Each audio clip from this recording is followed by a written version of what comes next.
Hello and welcome to another episode of the Rhode Island Small Business Coalition live forum. Thank you again for joining us this week.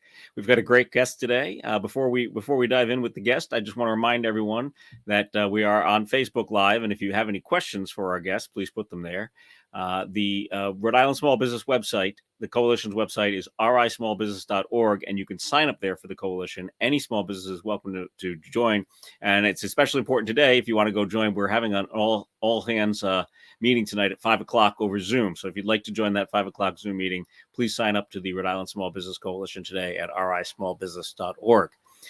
And so now today's guest, without further ado, it really needs no introduction. It's fantastic to have a U.S. Senator with us today. Welcome, Senator Sheldon Whitehouse. Why, thank you, David. It's wonderful to be with you. Thanks for having me on. Thank you for being here. I think it's great to have all the members of our CODEL have been eager to be with us, and it's great that you're able to make time for us today. I know how busy things are, especially getting back into in session and everything. So thank you for your time. No, very happy to do it. The small business community is really the heart of Rhode Island, and you guys have been a terrific energizer of the small business community as we've had to deal with COVID. So your work is much appreciated, and I'm glad to be on. Thank you. Well, as you would imagine, a lot of the questions that we have for you today, they come from our members. Our coalition is many hundreds of members across the state of Rhode Island. A lot of them are, related to COVID and things of that nature, and a lot of it is also, SBA questions.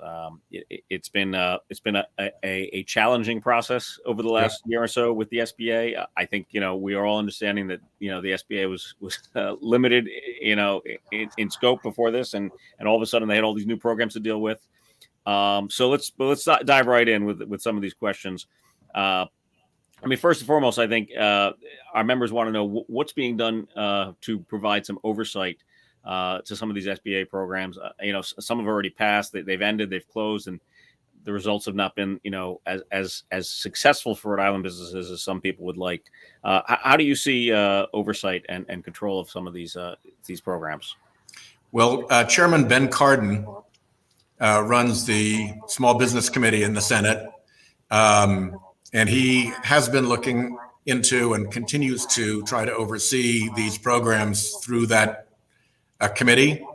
As everybody will recall, there were some early glitches, particularly when the lines all jammed up, or people who didn't have banking accounts with a bank couldn't get into the system as readily to get access to the EIDL or the PPP loans. Some of it was new, and the SBA had to figure out how to make it work. And in some cases, they needed information from the IRS that the IRS was jammed up and couldn't provide them. So, we've been sending letters to the IRS asking to put more people on to clear those backlogs. So it's really been a question of, as we give them new programs and lots of new money, we then follow up to make sure that the programs are being administered, and we make the adjustments necessary where we can to try to solve the problems as they emerge. When you do something new, you get new problems. But I think by and large, particularly the PPP, to a lesser extent the EIDL, these loan programs have been a real success and a lifesaver. The shuttered venues and the restaurant revitalization have, I think, also been very well-intentioned and have helped a number, particularly the shuttered venues in Rhode Island. On the restaurants, unfortunately, we're tangled up in litigation over the early opening. We tried to offset the problems of smaller businesses, minority-owned businesses, businesses without a lot of banking support by giving them a preferential start in the Restaurant Revitalization Fund. And then, of course, somebody sued and a bunch of lawsuits happened, and the whole thing has been stalled over that. So that's going to, at some point, free up, but that's a little bit in the hand of the lawyers, unfortunately. Right. No, you're absolutely right. It's been an unfortunate situation. Since my small business is Eat Drink Rhode Island, and I work in that realm, I'm very familiar with a lot of my friends have had that issue, and hopefully it does clear up. I think it seems to me, though, that we've had a pretty good summer, and that restaurants and hospitality have done pretty well. Hotels have been pretty full, and restaurants have been pretty busy. You're closer to it, David, because you are involved in it literally day to day. What's your take on where the hospitality and restaurant industry have been in Rhode Island through the summer? Oh, it's been a great summer without a doubt. I mean, it's booming. I mean, the issue mainly has been staffing, unfortunately. That has been a real problem for a lot of the businesses that I work with. I don't know hotels as well, but I would imagine it's probably the same there as well. But yeah, staffing has been a big issue. A lot of places not been able to be open 7 days a week in some cases because of the staffing. But to the SBA's credit, I was going to say the PPP program certainly worked very well in the case of in most restaurants. Yeah. While we're on this topic, I'll jump ahead to the Restaurant Revitalization Fund, and you highlighted the main problem that's going on right now. But another part of the problem with that fund is there just wasn't enough. I know there's a push to refill that fund, and maybe that'll solve some of these lawsuit headaches as well. What's your take there? What do you see happening? It's hard to tell. The $30 billion that was originally appropriated remains to be seen how that plays out. I think that's just at this point TBD. And we are entering the stage of negotiations internally on what the big infrastructure bill is going to look like, the one that we're going to do through the reconciliation process. So it's possible that some money may go to this program. When you're sending money directly to existing programs, it's usually pretty safe bet to pass in reconciliation. It doesn't get tangled up in parliamentary obstacles. So TBD, I guess, is the best I can say right now. But clearly the response to the program sent a very strong signal that this is a worthy program and that the need is very real out there. Oh, without a doubt. Yeah, I don't want to get too bogged down in restaurants only in this conversation, but yeah, I mean, restaurants. Since Rhode Island has the best restaurants pound for pound of the entire country, you might as well focus on it. Thank you for saying it. I'm usually the one saying it like a broken record, but I appreciate someone else saying it. But the margins are so small that the numbers really don't make sense for a lot of small restaurants. They're more pillars of the community than money makers of the community, and so yeah, you could see the real need for that fund, and hopefully that we can see that fund replenished and get out to more places. So thank you for trying to move that forward. The other one, the other thing I'll say is that I think that a lot of the Rhode Island restaurants have done a really amazing job at transitioning from in-venue service to putting food out the door and having curbside pickup and being able to, move to outdoor sidewalk venues and all of that to make it more accessible. But particularly the takeaway food, a lot of restaurants have had to adapt, and some of them have done very, very well in that adaptation. And we've all adapted along with them. I think there's a different public out there for takeout. Yeah, no, that's an excellent point. You're right to say that. I think the public, for the most part, has really gotten behind it and been able to support these places, and that's really key. So the other one that a lot of questions came up on was the shuttered venues. It's been a little problematic for some of the smaller places, for some of the smaller promoters out there. I myself have had a bit of a trouble with it for my events that I promote and produce. I'm still in the appeals process. And it keeps coming up in various SBA conversations with some of our members that there's still plenty of money left in that program. What's going on there? Any insight into what's going on there? Any information you can help us with? Well, they're not accepting new applications any longer. I think they're looking to see what their existing grants. Rhode Island got a little over $2 million for 9 different facilities. And as you know, with all the venues in Rhode Island, there are obviously plenty more that could be used. It's limited, just so everybody knows, to not-for-profits. So if you're a for-profit venue, then that's a different issue. And we have some pretty good for-profit venues that haven't been able to be served. So I'm hoping that once they've been able to do a reset on what money they have left, they can reopen again. I think they're reluctant to open until they've got a sense of what's left in the kitty after the first round of grants go out and what the chances are for further funding. So that's where we are at the moment. But for those venues that did receive the $2 million, it was, I think, a real lifesaver. Oh, without a doubt. I think anyone who's receiving funds, and I've received funds in different areas over the last year and a half as well. I mean, it's crucial. I mean, What was most convenient for you? What was the best program for you? For myself, the Idle Advance Yep. on the federal level, and then on the state level, we had a couple of great programs through Commerce, which was funded by the CARES Act. Yep. But yeah, for myself, because I'm a single member, LLC, being small like that, the Idle Advance. I know, as I mentioned before, many of my friends who have restaurants with many employees, PPP was probably the best. Yeah. With Idle being the second best. The last thing I'd mention to you, David, is that, as you mentioned, the state funding, there's another round of state funding that is being distributed more or less now.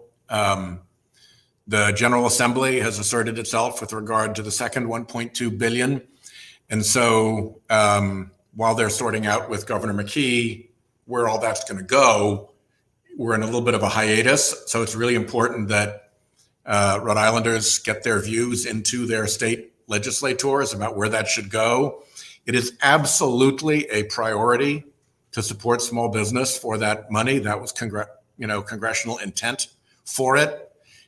Direct COVID harms and direct COVID expenditures were, of course, top billing. But right behind that was protecting small business, and everything else was behind that. So whatever the state can do with the 1.2 billion, small business is expected to be a very big focus of that. And that money has not yet flowed through. So that's something to be aware of. We also, in the second round, made sure that we sent money not just to the states, but also to counties and to municipalities. And because Rhode Island doesn't have operating counties, the county money is going to flow through to our municipalities. So all the different municipalities are going to get their own funding, and it's under those same conditions that, like, direct COVID expense and recovery comes first. Small business is right behind that as a top priority. So in addition to whatever we can do with new programs through Congress and refilling existing programs through Congress, we've also pushed out the $1.2 billion and around another $800 million through the municipalities into Rhode Island. And a lot of that can be very local and something that, very local business communities and local business neighborhoods, streets that people love to go and shop and eat on, things like that, can get together and work with your local city council and mayor to try to get support for. So there's money there at the local municipal level and at the state level, and it has not yet been dispersed. So, and it's still being worked on. So this is everybody's chance to be a part of that conversation and try to move that money in a smart way to small business. No, you're absolutely right. And I want everyone out there to remember the Small Business Coalition is fighting for you on that as well. We had Mayor Alorza and Mayor Grebian. I interviewed them a few weeks ago on different shows, and I'm interviewing Mayor Hopkins from Cranston next week, and we have Speaker Shikarchi in a few weeks after that. So all those folks are going to be here. We want to tell them exactly what we want and hope for as small businesses. So thank you for pointing all that out, Senator. And those are three good guests to have at this particular time. Well done, David. Oh, thank you. Yes. Well, it's Jen Ortiz, and behind the scenes there is our booker. She gets out there and gets everyone in and for us to interview. So give her props for that. Okay, so we talked restaurants, SVOG, Idle program we mentioned. Is there do you see any more chance for more programs like this? Maybe not new ones, but replenishing some of these programs, or maybe new ones coming forward? Yeah, I think we're at the end of the COVID relief. I think the likelihood of new ones is pretty slim. The bipartisan infrastructure bill has already been framed out and agreed to. And I don't think there's a lot of room for shifting in that. And that's probably going to pass in more or less the shape that it's in right now. It's kind of it's pretty close to locked in. There may be little details here and there that could be tweaked, but it's pretty close to locked in. And that's going to run in parallel with the big infrastructure bill, what we call the reconciliation bill, that's going to pass through this budget process in the House and in the Senate. And for that, the rules of the Senate parliamentarian, which control what we can do with that type of procedure, really forbid setting up new programs and really focus on sending money to existing programs with as few policy changes as possible, because policy changes tend to blow up the whole allocation.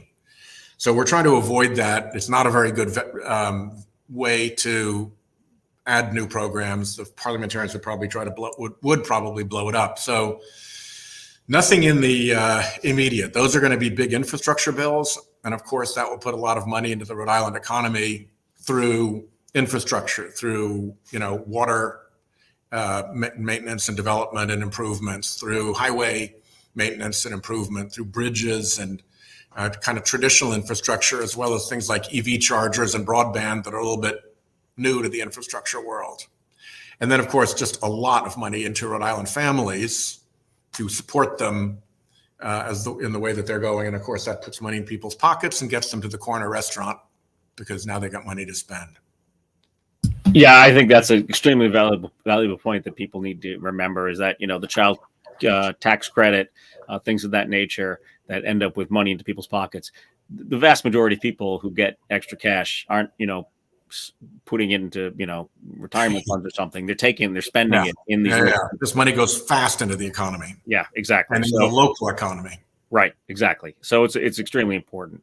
While we're talking the infrastructure bill, do you see anything in there that would be beneficial to small businesses? Anything you want to talk about that would be coming Rhode Island's way for that?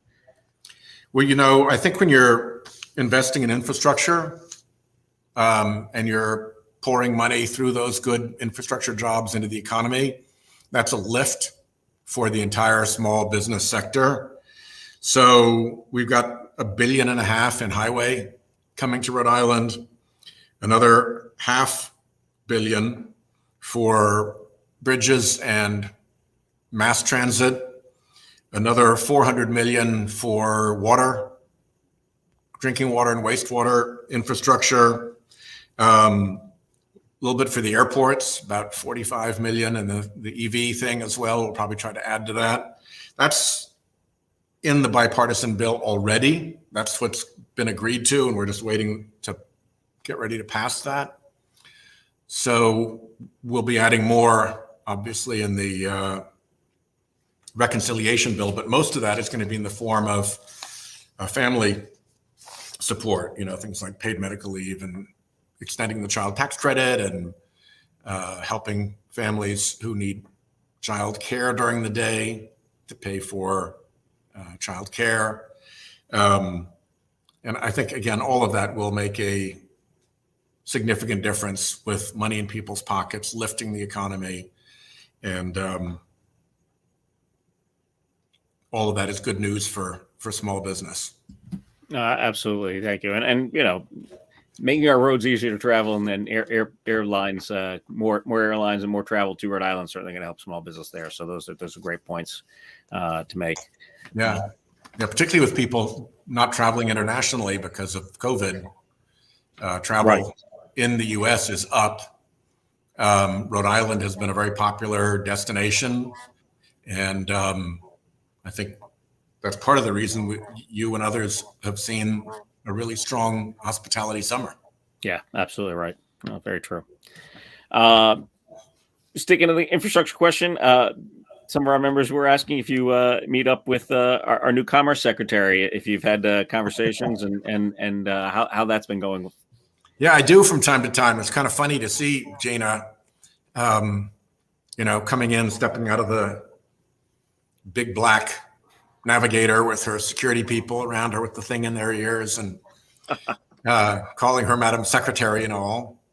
The last time I saw her in person, she and I and the Secretary of the Interior sat down to have lunch to talk through offshore wind development because the Secretary of the Interior runs the Bureau of Offshore Energy Management, which is where all of these offshore wind facilities get licensed and permitted. And because we did it so well in Rhode Island, got the first steel in the water, got the first electrons on the grid, Gina and I wanted to share our experience with her to try to get BOEM up and running and off the dime.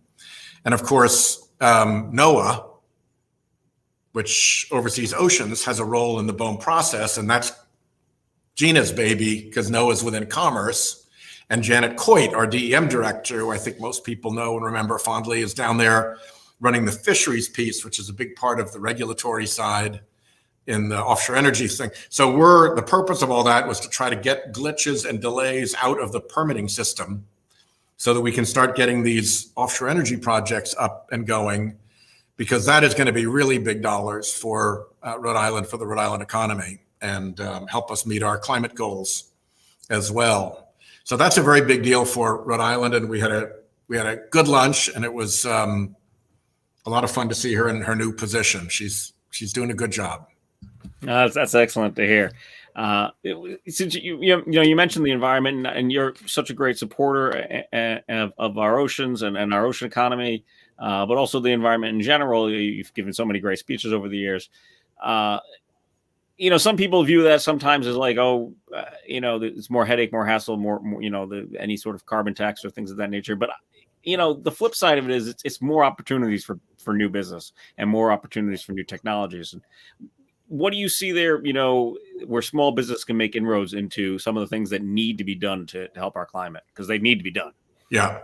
Well, at this point, I think it's a safe economic bet supported by a lot of evidence that the transition to a clean energy economy and away from fossil fuel is going to give a big economic lift to the country.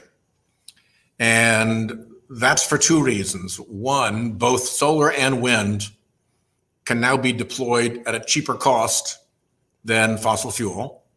So you're not paying more for clean energy, you're actually paying less for clean energy at the meter.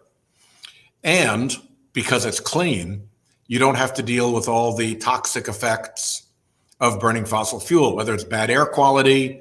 It's a bad thing for Rhode Island when you're driving in to work on a hot summer day and the drive time radio is saying, today is a bad air day in Rhode Island. Elderly people and people with breathing difficulties and children should stay inside. Come on, it's a beautiful summer day. Nobody wants to stay inside. And that's because of ozone and because of pollution. And so to be able to clean that up while enjoying cheaper power, while having the big lift from offshore wind, which is going to be, I think, a really significant part of our economy. I think the smart play is to get behind these investments, make Rhode Island a leader, and take advantage of that economic lift that is coming our way as we transition. Yeah, thank you. That's great to hear. We've got some questions on Facebook, so why don't we jump over to the Facebook? And Ben, I think we've got a question from Diane. There it is. Question from Diane Jennings. It's been great to see funding for shut-in venues and restaurants. What is available for the small retail sector that competes with monopolies such as Amazon? Yeah, that's going to be a hard thing to deal with. I think the PPP and things like that came through to small businesses helped keep them afloat. But Amazon as a retailer is just a big structural shift for everyone to have to deal with. And I want to congratulate our own David Cicilline on the leadership that he's shown, taking on the big monopolies and trying to make sure that small business can be treated fairly. It's kind of a good news, bad news story, but as long as Amazon is going to be out there and providing the services that it does and the deliveries and the prices, looks like it's a good thing that they're coming to Johnston and providing some jobs for Rhode Islanders with a fulfillment center there. But it's going to be really hard. This bricks and mortar versus internet retail is just going to be a recurring problem for us to have to deal with. And I think at the moment, the most significant thing is going after the abuse of monopoly power, because trying to sort out through which small businesses have been, competed unfairly against, and which have been competed fairly against, and which had just bad business judgment, and which got squished by Amazon. All of that is so hard to sort out. Sure. But I do think that people, particularly here in Rhode Island, like being able to go to local small businesses, and that hands-on interaction, particularly after people have been isolated and quarantined and so forth, is something that people are yearning for. And, to a certain extent, God bless Amazon. They got a lot of stuff into my house and a lot of other people's houses while everybody was quarantined. But it's not a fair fight between Amazon and a local retailer, and we've got to make sure that Amazon is playing by the rules. It makes perfect sense. We had Representative Cicilline on a few weeks ago. We've got Congressman Langevin in a couple of weeks and Senator Reid in weeks after that. So I want to thank all of the members of the CODAL for being available for us at small business.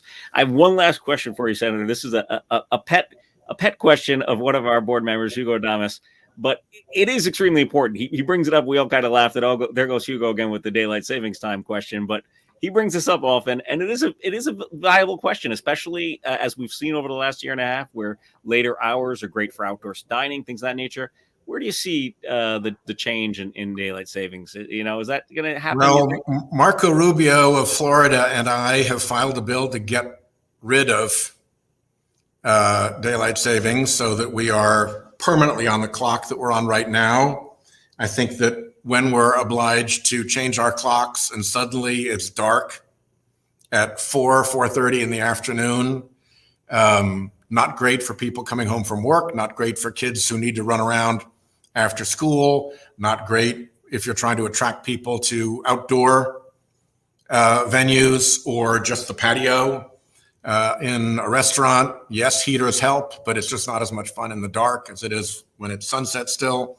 So I'm hoping we just we get rid of that and don't have to do it any longer. I don't see an immediate path to passing that because we're going to be really tied up on getting these two big infrastructure bills through. But once those big bills clear out of Congress and we're looking around for what's next to do, I think Senator Rubio and I are going to be pushing pretty hard to be rid of that. So Hugo, stay with it. I'm working on that. Well, that's great to hear. Thank you for that, and thank you again for your time today. We really appreciate you taking the time to talk small business with us. Is there anything you want to say before we wrap up? No, I'll just close. Let me just say that I'm working really hard to try to get some really good climate initiatives into the bill. We have one of the best mapping systems in Rhode Island for what Rhode Island is going to look like if we don't turn this around. And because we're a small state with a lot of coast, it's going to hit us harder than almost any other state on a percentage basis. Maybe Delaware is as bad. But when Warwick Neck is going to turn into Warwick Neck Island, and Barrington is going to be mostly flooded, and Bristol turns into an island, and Papa Squash turns into two little islands off of it.